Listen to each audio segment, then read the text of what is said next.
Salam mahasiswa yang terkasih, kita mulai lagi pada hari ini yaitu tentang eh, pelajaran pengantar perjanjian baru. Sebelumnya, mari kita berdoa. Tuhan Yesus, terima kasih pada hari ini.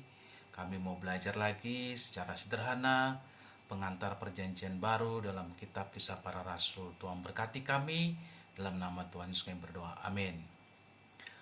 Saudara sekalian, kita kemarin belajar tentang eh, kitab Injil, yaitu Matius, Markus, Lukas, dan Yohanes. Ya, memang kita bisa lihat 4 ringkasan dari hal itu, yaitu dari Matius, ya, di mana berbicara tentang Yesus Kristus sebagai Raja orang Yahudi, sebagai Mesias juga diperkenalkan dalam kitab Matius ini. Ya, tercatat banyak sekali penggenapan nubuatan-nubuatan dalam Perjanjian Lama dan juga kedatangan Mesias. Nah, disinilah ajaran Kristus dititik beratkan. Sementara Markus menggambarkan Yesus sebagai hamba Allah. Dia sibuk melaksanakan, yaitu Kristus sibuk melaksanakan pekerjaan Bapa di surga. Demikianan juga Markus menekankan tentang pekerjaan Kristus dan terutama pekerjaan penebusan Kristus. Seperti itu. Lalu yang ketiga itu Lukas. Jadi Lukas itu menggambarkan Yesus sebagai anak manusia. Teladan dan kemanusiaan yang sempurna. Dia memberikan, atau Yesus memberikan nyawanya untuk mencari dan menyelamatkan yang hilang. Kalau kita bisa lihat pasal 19 ayat 10. Rasa simpati dan kebaikan hati Kristus dititik beratkan di sini. Nah, yang keempat kita belajar lagi tentang Yohanes.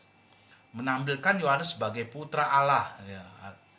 Firman yang kekal yang datang untuk menyatakan Allah itu sebagai manusia. Injil ini memberi tekanan kepada hubungan Kristus dengan orang-orang yang berada di sekelilingnya. Hubungan-hubungan pribadi yang merubah hidup orang-orang yang bertemu dengannya. Orang yang sungguh-sungguh menyadari bahwa dialah anak Allah yang memperoleh hidup yang kekal. Seperti itu. Ya. Jadi kita bisa melihat di sini bahwa ada 4 hal ini yang kita lihat. Nah, dari persamaan dari 4 Injil ini kita bisa melihat yaitu tentang persamaan Injil sinoptik. Ya, kita seperti belajar kemarin Injil sinoptik yaitu Matius, Markus, Lukas, dan kita bisa lihat persamaan dan perbedaannya dengan Injil Yohanes. Kalau Injil sinoptik dan Injil Yohanes sama-sama melaporkan pelayanan Yesus di Yudea bagian selatan dan di Galilea bagian utara.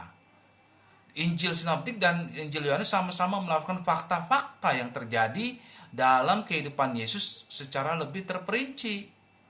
Ya.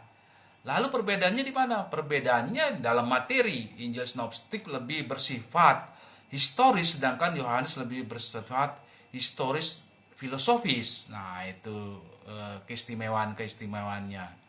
Lalu kita lihat strukturnya dalam Injil sinoptik, terdapat beberapa secara singkat biografi dan pengajaran Yesus seperti khotbah di bukit. Nah, Matius 5 ayat 7. Matius 5 sampai 7, pasal 5 sampai 7. Sedangkan Injil Yohanes terdapat kumpulan-kumpulan pengajaran Yesus. Nah, Injil sinoptik itu berusaha dia untuk membukakan tentang keberadaan Yesus sebagai pribadi, sedangkan Injil Yohanes menyediakan sebuah interpretasi teologis dan filosofis tentang pribadi dan pekerjaan Kristus. Nah, itulah yang kita bisa lihat dalam perbedaan dari keempat Injil atau persamaannya, yaitu Injil sinoptik dengan Injil Yohanes. Masing-masing memang mempunyai ciri-ciri tersendiri. Itu. Tapi intinya sama, semua melaporkan dan kehidupan dan pelayanan Tuhan Yesus atau pengajarannya seperti itu. Nah, setelah kita lewati 4 Injil itu kita masuk dalam Injil, yaitu Injil Lukas. Injil Lukas, bukan maksud saya Lukas, Kisah Para Rasul. Nah, mohon maaf nih, Kisah Para Rasul yaitu berbicara tentang Kisah Para Rasul adalah kelanjutan, sebenarnya Kisah Para Rasul kelanjutan dari Injil Lukas. Ya, seperti itu. Dan menampilkan Kristus yang bangkit, bagaimana ia bekerja melalui rasulnya dan dikuasai oleh Roh Kudus.